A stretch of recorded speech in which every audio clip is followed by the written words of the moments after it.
There's a fresh story, come and see. With Olivia and Jenny, be who you need to be. Honest voices, safe and strong. Come as you are, you belong.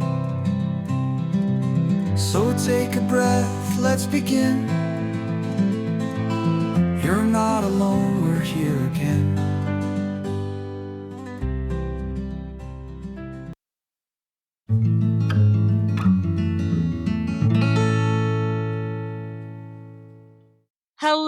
Hello, everyone, and welcome back to one of my favorite series we do here at A Fresh Story, which is talking to authors and artists and people putting amazing work into the world. We started doing this recently because we have so many people in our orbit who are writing beautiful books, and I just wanted to showcase them all.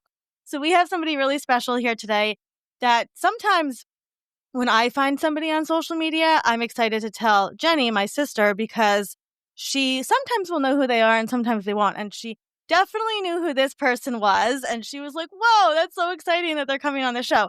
So, Scott, can you introduce yourself? Hi, thanks.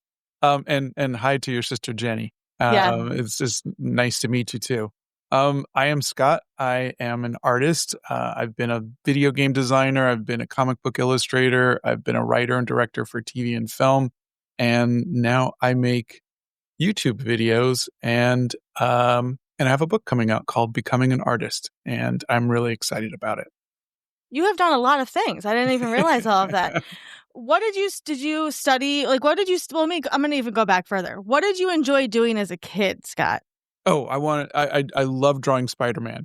Okay. I wanted to be the artist on SpiderMan my entire life. And when I went to art school, they didn't have comic book, classes. So I was an illustration major and, that was amazing. And then my junior year in college, I got an internship at Sega of America and I got to work on 16-bit video games, which was really fun. This was late 80s, early 90s. And so I got into video games and then animation for TV and film.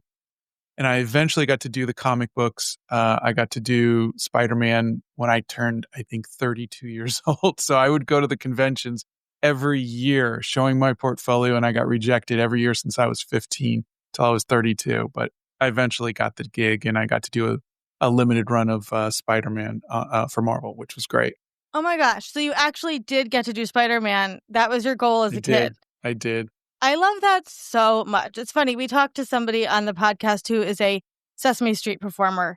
And he said from the time he was 5, he knew he wanted to be a Sesame Street performer. Yeah. I love that so much.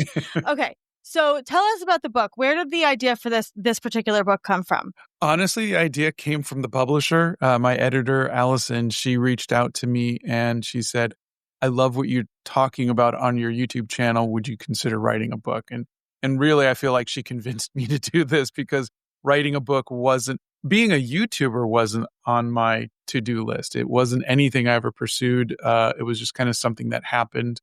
And I think what happened was over the years, because I kind of took this up on TikTok originally in 2020 during the pandemic, and I was just posting my art, and young artists were asking questions. How do you do this? What do you do about that? How do you deal with art block? And I started answering the questions. And I think that was a shift for me, was learning that I am now the older generation.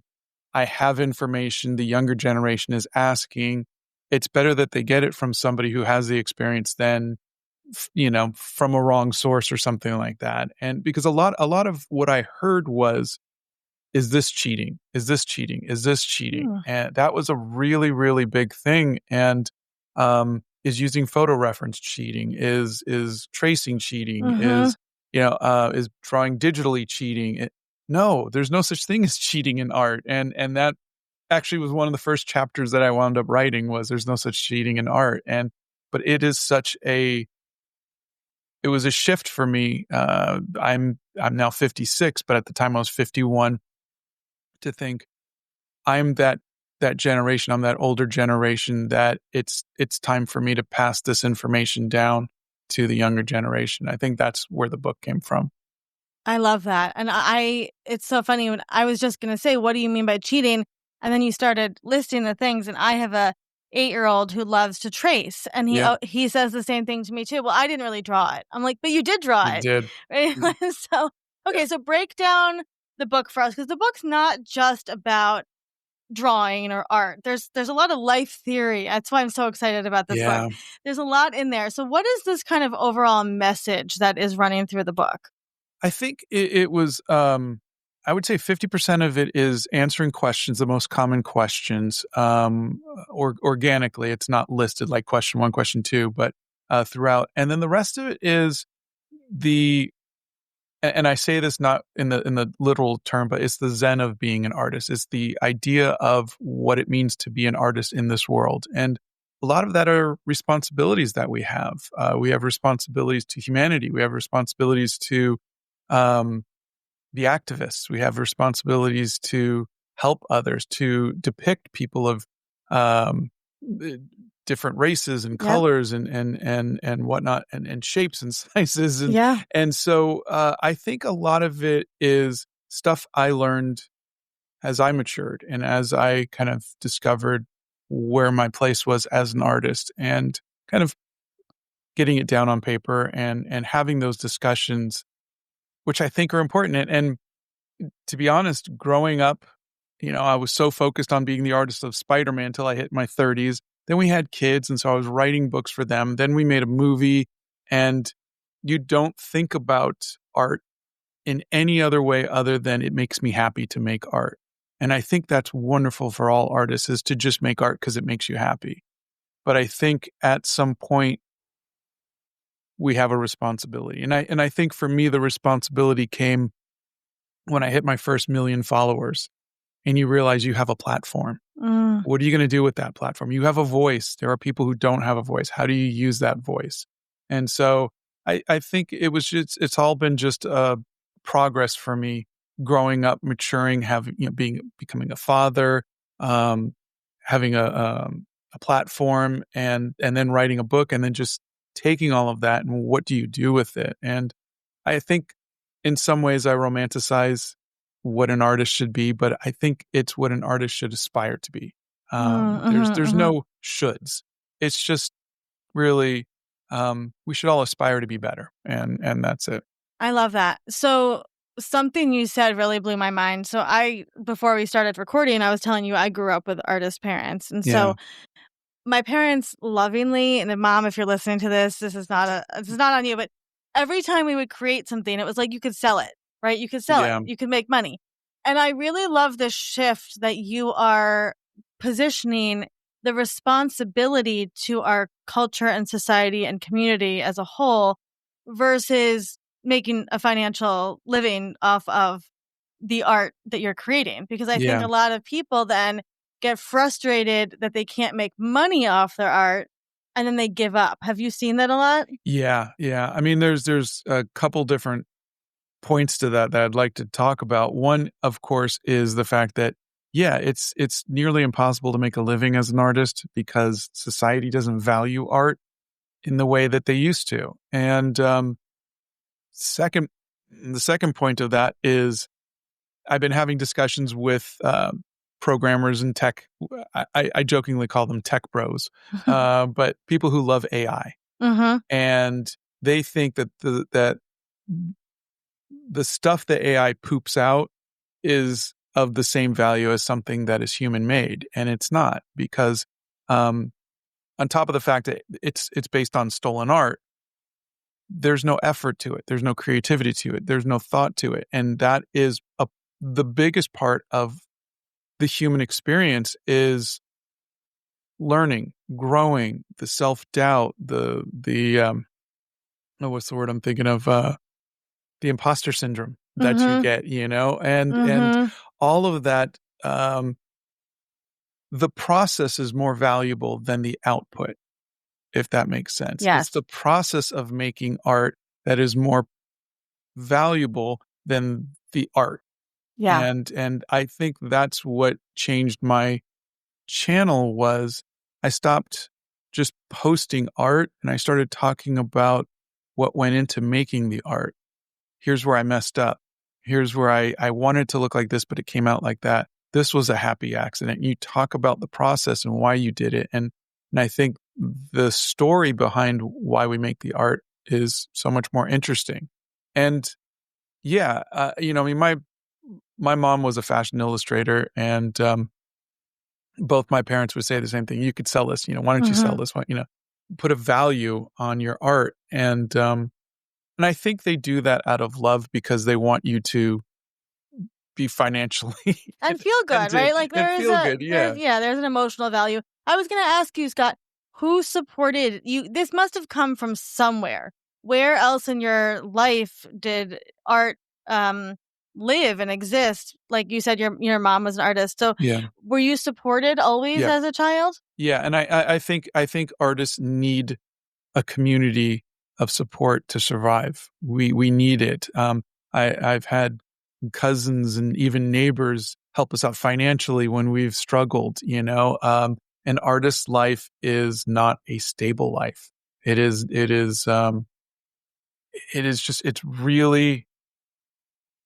difficult. and I mentioned this in the book too. It's not all sunshine and rainbows. It's very unpredictable. There are months, there are years where people are not buying your art, and then there are times where everybody's buying your art. And even now, with I have nearly 4 million followers, I know that this is temporary. I know that either the platforms could go away, or just opinion shifts or taste shifts, and I think that leads you to a life where you're constantly never feeling settled. You never feel safe. And what parent wants that for their kids? What parent does? And so I do recommend in the book quite often that if you have any other skills, if you're thinking of going to art school, but you have other skills, if you could I had no other skills. Art was all I could do competently. If you have any other skills, do that thing and then leave art to be the thing that's your passion. It's so much scarier when the thing you love is also the thing that has to sustain you. And you have to make compromises to your art. You have to make compromises to your passion. You have to draw things you don't like. You have to give away pieces that you really like. You have to let go of things that aren't quite ready.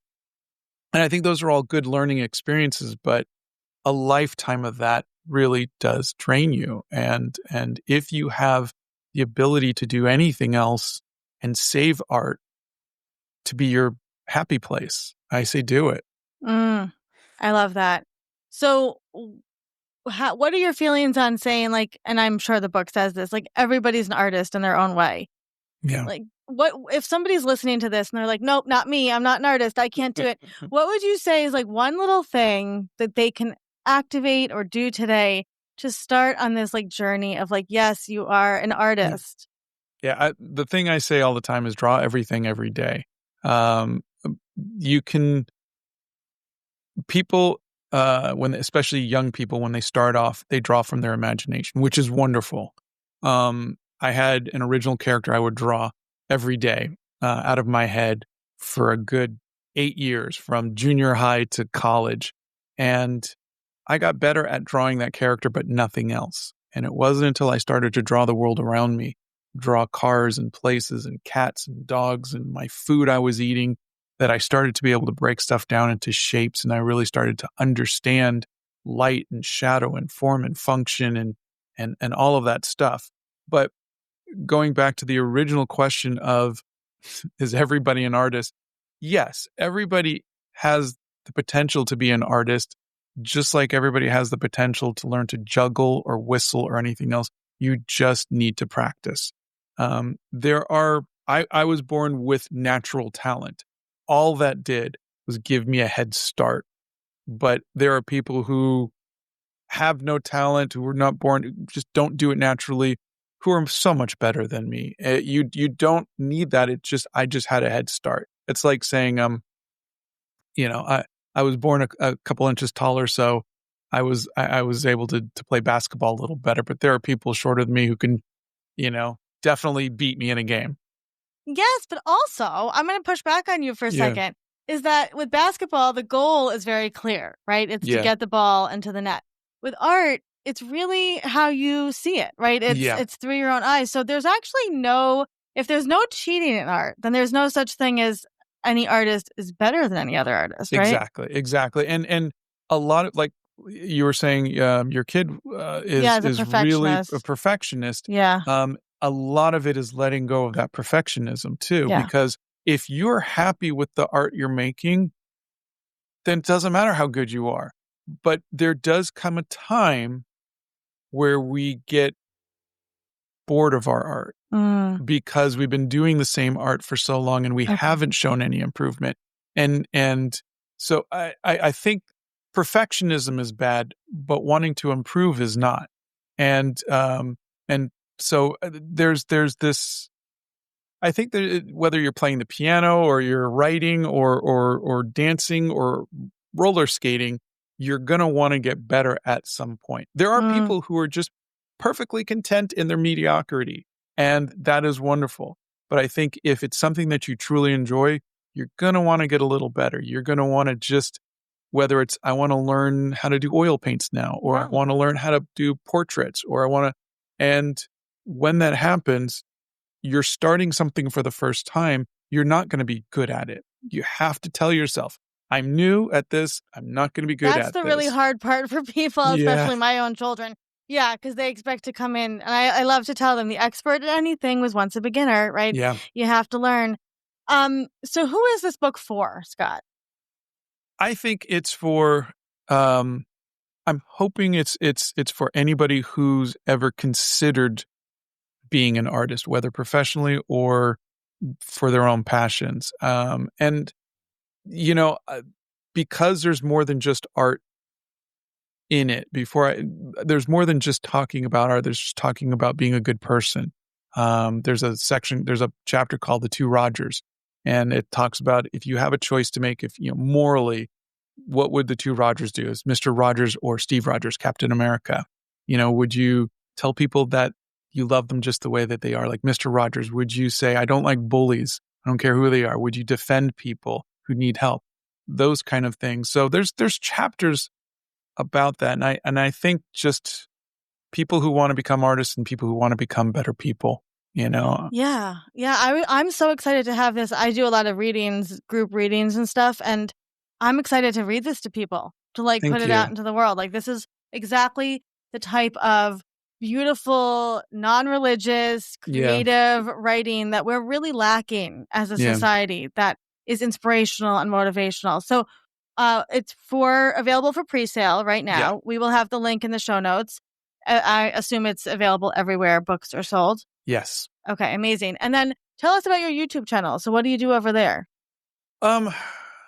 YouTube has become really a place. We've kind of just built a community. I think we've got like 2.2 million followers now, and we used to go live a lot, but life just got a little too busy. But really, I found that YouTube gives me a chance to talk about things while also making art. And today, I'm doing a series where I'm making 100 little mini album covers. I was going to ask that. I was going to ask you about that. And I give them away at my local art store. They have a pin board where you trade art, and I love trading art for, like younger artists' art. I just think it's fun, and so a few times a week we go down there and I pin some art up there. And today I was painting Van Halen's 1984 album, and I just thought, I'm going to talk about opinions. And, it's not about art. It was just, you're just watching me, you're watching my hand paint, but I'm talking about how I've learned in my 56 years that my opinion isn't needed in every situation. And how I'm talking to my wife and she's telling me about what she's going through. We're in our 50s, she's going through menopause, and she's I don't have an opinion. I shouldn't, just listen, if I'm in, talking to our friends who are in the LGBTQ community, if I'm talking to my other friends who are people of color, or I don't need to voice my opinion about that. Listen to their experiences. They're the ones who have that lived experience. And, it's a 1.5 minute video, but it gives me a chance to talk about stuff that I've learned that have nothing to do with art. And I would say 75% of the things I talk about are art related. And the other 25% are the fact that I'm a human being learning to exist in this world. And I have experiences that I'm trying to share. And one of them is to not have experience, not have opinions Right, about, not sure. but Yeah. but it's, that's pretty much what the YouTube community is. And I found that, better than Instagram or TikTok or Facebook or anywhere else, YouTube has given me the best community of people who want to improve. They want to grow. They want to love each other. They support each other. If someone in the comments says that they're not feeling good or they're depressed or whatever, there'll be a dozen other responses from perfect strangers from all over the world saying, "We're Yeah. here for you. We love you. You're needed." And I think that is amazing. And recently, YouTube opened up a thing where um, your subscribers can post onto your channel. There's under Oh, posts. And from what I understand, most every YouTuber turned that off because people were posting outrageous stuff and right. arguing with each other. I've never had to touch it. There are hundreds and hundreds of posts from young artists Oh, posting their art with responses from other artists going, "This is so good. I you're gonna make me love your art." cry. Yeah, Oh, it's so sweet and oh, it's so nice, and it makes me so happy because it is a community. It's a like a little global community, and it yeah. makes me happy. Oh, you're gonna make me cry. I was gonna say that, Scott, is that what you are doing, and I don't know if you realize how important of a leader you are, but what you are doing is bringing back those artist colonies, right? And those artist communities that people used to have and sit and talk about life. I mean, and philosophize I never together. thought about that. And you're bringing it to a digital space, and that literally gives me chills because I'm thinking of my own 11-year-old son who is an introvert and is like me, much better on the internet than in Yeah, real life, and is an artist, and he has YouTubers that he loves to watch their art, yeah, whether it's making Harry Potter creations or whether it's animation. He's really big into animation. And these are good people, right? That yeah, that are showing people of all different kinds. And he he's big into Dungeons and Dragons and he loves to watch those people. And I'm so happy that he has people that yeah, he can look up to. And you are creating that safe space, which is really hard to do right now in the world. yeah, And I just wanted to validate, like, I know that it's hard to be a compassionate leader, a heartfelt leader sometimes.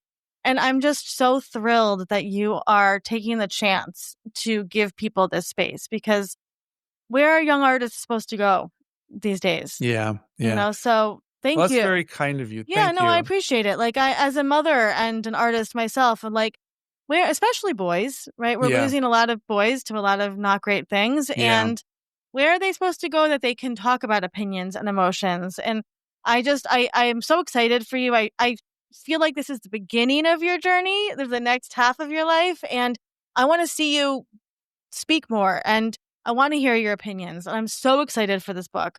And thank you. selfishly, I am obsessed with your mini album series because I was a Dollhouse person and a music lover. And so for Oh, me, this is like the ultimate. But do you take like can people suggest albums? Like or how yeah, do you okay. yeah. I mean, that's how I got Aurora and Taylor Swift and Kendrick Lamar You and photograph them before you yeah, I put them on? scan them in. Yeah, Okay, because I was gonna say that's a whole book. It's gonna be a whole book in itself. I've spoken to a few lawyers and they said, "No, you don't own the copyright. You can't print it. You can't do anything." Okay. And so it would take a lot of lawyers and a lot of legal wrangling, but it's been wonderful to see kids have been coming from there was a young woman who came all the way from the Philippines, I think, and to get one of these like to Wow. trade her art for Wow. that. And so, but there's people who've been driving, down from Chicago or driving up from Alabama because I'm in Nashville, Okay. but to see on top of getting a piece of my art, they're making art and they're Right. posting it for others to have. And I love the idea of sharing art for free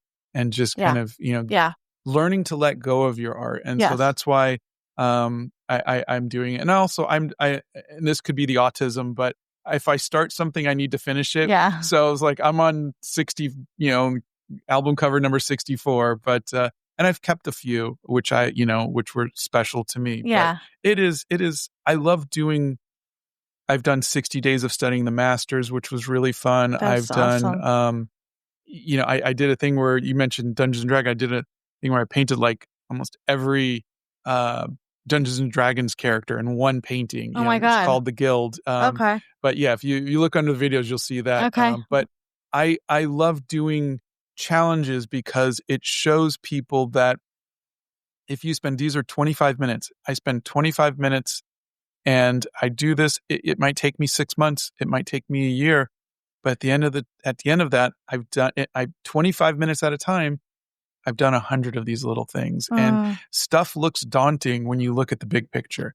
But if you just break it up into tiny little bites, you can make anything. You yeah. can do it. And but I think the world needs more role models, and I think people do need to step up, and they do need to fill those spaces. I, like yourself, am very introverted. I was diagnosed autistic just 3 years ago. I'm still learning about that. Mm-hmm.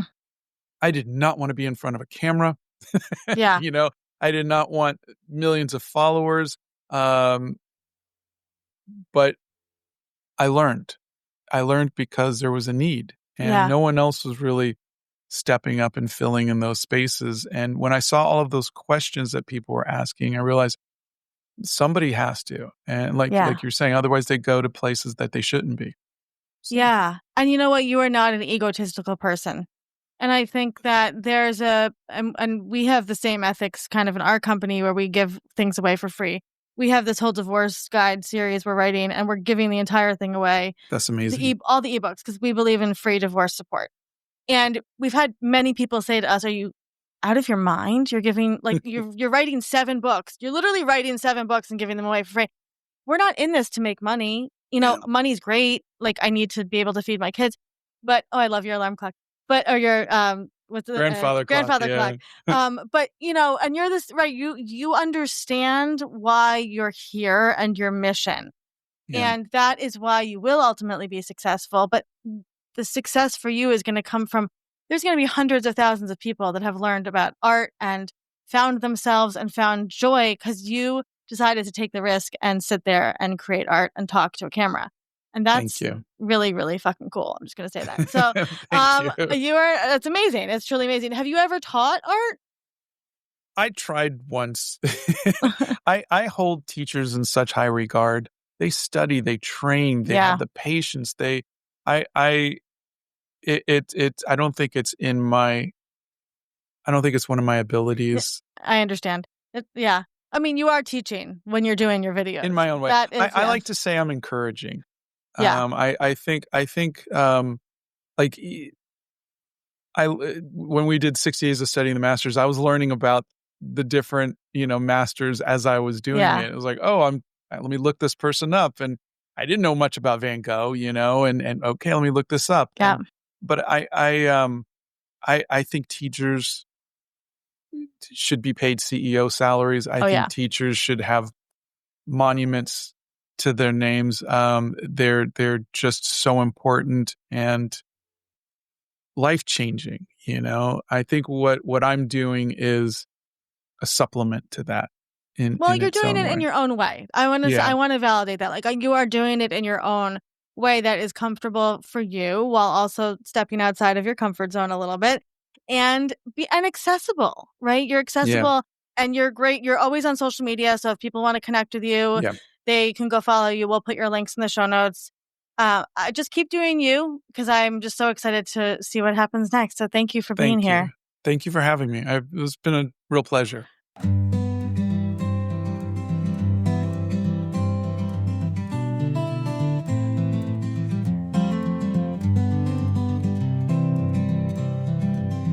It's a fresh story, come and see. With Olivia and Jenny, be who you need to be. Honest voices, safe and strong. Come as you are, you belong. So take a breath, let's begin. You're not alone, we're here again.